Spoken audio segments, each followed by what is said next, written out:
Hello dear students, welcome back to my channel physics SPC. Thermal property of matter का एक question. A piece of ice falls from height h so that it melts completely. Only 1/4 of the heat produced is absorbed by the ice, and all energy of ice gets converted into heat during its fall. The value of H latent heat of ice दे रखी है और जी दे रखा है। चलो एक diagram बना के पहले डाटा लिखते हैं, फिर समझते हैं क्वेश्चन को क्या कह रहा है। क्वेश्चन कि एक ग्रेट हाइट से मान लो ये एच हाइट है, इसी एच हाइट की वैल्यू हमसे पूछा है। यहां से एक आइस है आपका, ये इसका मास है कैपिटल है, mass of total mass of ice, ये मास ऑफ आइस है, ये मैंने लेट किया है, गिवन नहीं है। ये एच साइड से यहाँ से फॉल किया गया, तो जब ये आइस यहाँ आता है तो ये मेल्ट हो जाता है बेटा, कंप्लीटली मेल्ट हो जाता है, ये ऐसा बोल रहा है। A piece of ice falls from height H so that it's melt completely, तो कंप्लीटली मेल्ट हो गया, ठीक है, एच हाइट से गिराने पर।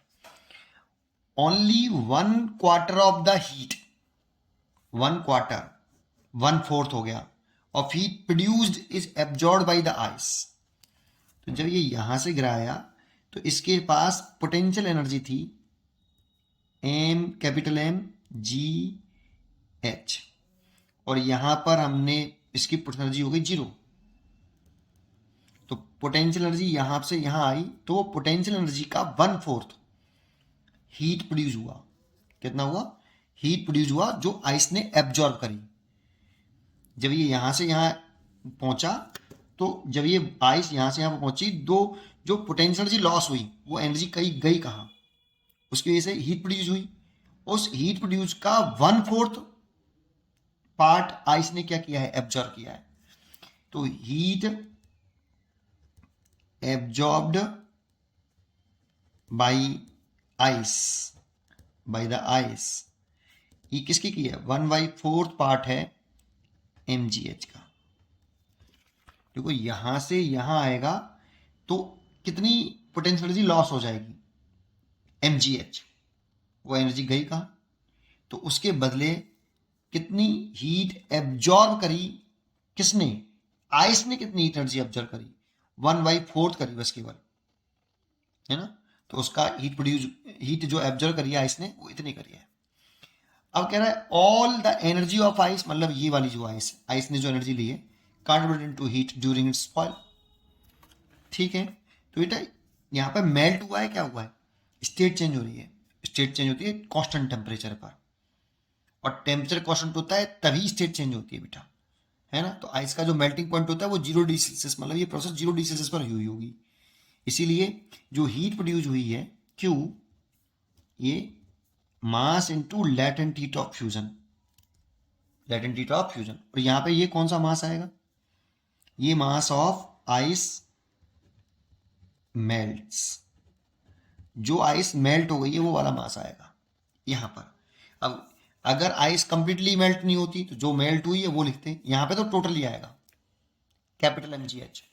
अब यहाँ पे जो स्मॉल एम है वो कैपिटल एम के बराबर है, रीजन क्योंकि इट मेल्ट्स कंप्लीटली, पूरी की पूरी मेल्ट हो गई है, इसीलिए small M is capital M के बराबर।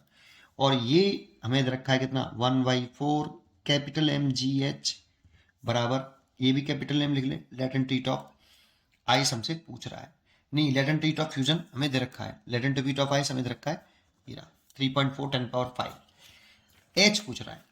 तो देखो कैपिटल एम से तो कैपिटल एम कैंसिल हो गया, एच पूछा है तो L/4L/g हो जाएगा। बस इसे सॉल्व कर लो। तो 4 लेटेंट हीट ऑफ आइस दे रखा है 3.4 इंटू 10⁵। ऐसे सिस्टम में रखा है जूल पर केजी, और जी की वैल्यू भी ऐसे सिस्टम में रखी है 10, गिवन है वहां पर 10। तो देखो इस पॉइंट को उठाएंगे तो यहाँ 0 हो जाएगा।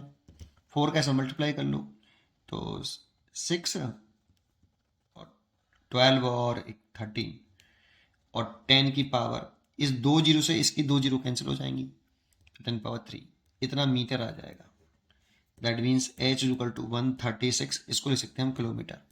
तो किलोमीटर, इतनी हाइट जो है, जब इतनी हाइट से ये आइस को छोड़ा जाएगा तो कंप्लीटली वो मेल्ट हो जाएगा, है ना। और इसमें ये क्वेश्चन में गिवन है बेटा कि इस जो आपकी यहाँ से जब आइस छोड़ी जा रही है तो जब ये यहाँ पर पहुंच रही है तो कितनी एनर्जी लॉस होगी, पोटेंशियल एनर्जी लॉस होगी, mgh पूरी कंप्लीटली लॉस हो जाएगी, यहाँ पे परसेंटेज जीरो हो जाएगी। तो ये एनर्जी गई कहाँ?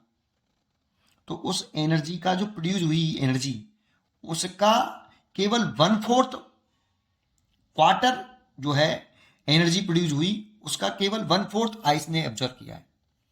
इसीलिए केवल 1/4 लिया मैंने आइस का जो एब्जॉर्व किया है इसने, ठीक है ना।